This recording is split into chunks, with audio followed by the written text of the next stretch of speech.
to see so many. It's very encouraging. I'm delighted to see so many young people. This revolution is made up with young ideas and young people.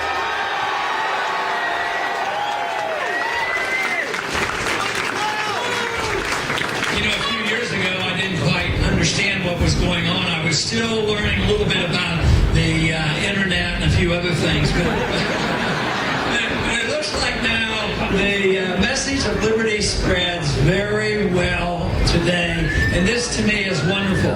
The groundwork has been laid for a good many years. It hasn't been 2 or 3 or 4 years. It's been 5, 10, and 20 years that the various people have been very much involved in spreading this message. But it's coming together for a certain reason, for a particular reason. One is the message has been laid out there by intellectuals, and that's very, very important.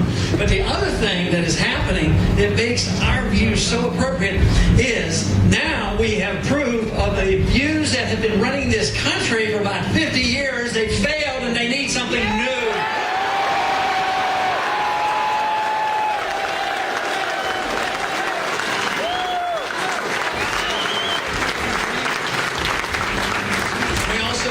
That we've heard the story that we should have change made and a few things like that. But I've heard that for a long time. One party would say, we need to get in, we're going to change this. The other one comes along, we're going to do this and change it.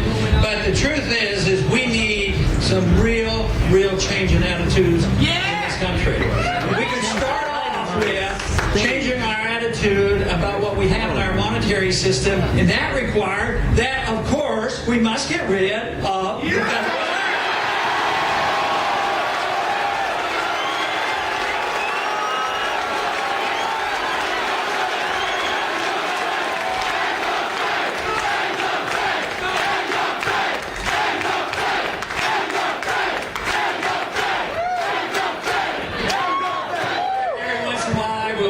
By somebody rather naive on television, and they'll say, why don't you like the Fed and why don't you like what they're doing? I said, but it's like they're the counterfeiters. Why should counterfeiting be legal? But it is an important issue, and once in a while the interviewers will get tired of hearing me talk about monetary policy. But just think how many problems we take care of if the liberals who like to spend money and the conservatives who like to spend money couldn't spend money if the Fed wasn't there to buy up all that debt.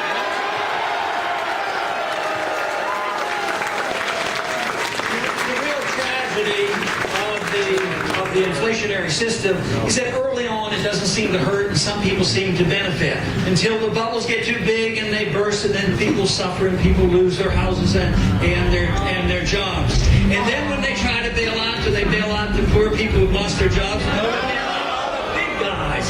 And then what happens? The consequence finally comes, and that is what we're seeing now, and that is what is going to be a big issue from now on. And that is the cost of printing money means the value of the dollar goes down, which means the prices are going up and the people are going to get angry, and we better have the right answers for them.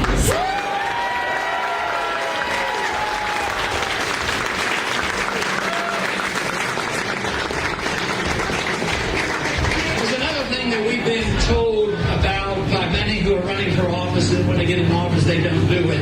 You know, in the year 2000 we had a candidate that was running that said that we should have a humble foreign policy and we should be a nation builder. Then we had another one come along, and guess what we get? Here we are, we're continuing the whole process. We cannot solve our problem, we cannot protect our liberties, we cannot restore the republic unless we have radical changes in our foreign policy. It's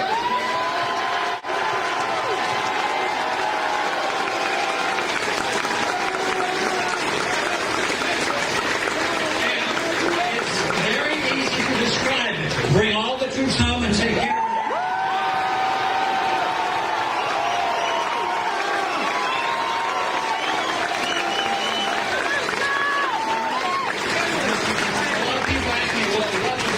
Be for this. I said, well, why don't we treat all countries like we treat Canada? We're friends, we're neighbors, we go back and forth. More difficulty these days than it used to be. But we go back and forth, and we don't send them any foreign aid. Yeah. They're our biggest trading partners, and trading is good. It is good to trade.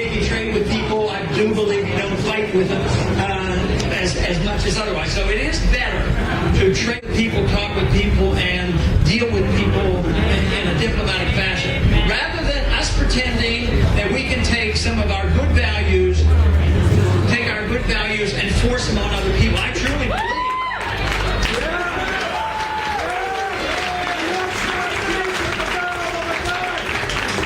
believe we have a lot of good values, but you can't possibly spread good values and good ideas through the barrel of a gun.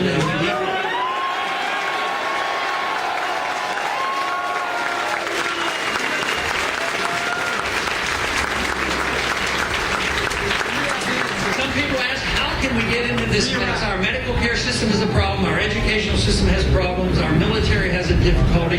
It is because over these many, many decades, we have developed a system not of free markets. Today, free people on the from the left will say, oh, it's all because you have too much freedom and too much free markets. What we have is too much special interest corporatism.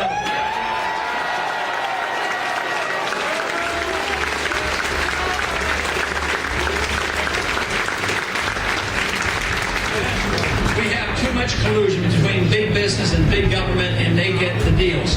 So if we look at our policy, we might be able to say, why do we have to spend more money than all the rest of the countries in the world on weapons? We can spend that money